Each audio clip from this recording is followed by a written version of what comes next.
Yan, bukas tapos na kami maglatag ng bahay. 10 mm. Yan mga center, mga biga natin lalagyan natin ng ano, bukas. Mga extra bar dito. So, bukas tapos na kami. Lahat ng tatalian namin bukas tapos na yan. Matutugtungan na namin itong mga poste dito. Lalagyan na rin ng parelya para pagbuhos na sa alignment yung poste natin. Ayan. Sayang yung grips, namatay dahil inabot ang hukay namin sa poste.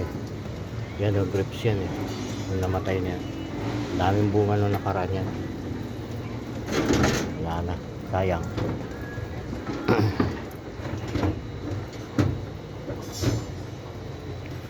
Dito tayo ngayon sa bubong, sa pang second floor pala to. Ito yung ano to, yung dingding niyan na TNG ba yan? Tatanggalin namin yan. O yan, hanggang dito lang ating short video at maraming salamat sa lahat ng nagsusupport kay Buyak TV. God bless po, bye bye.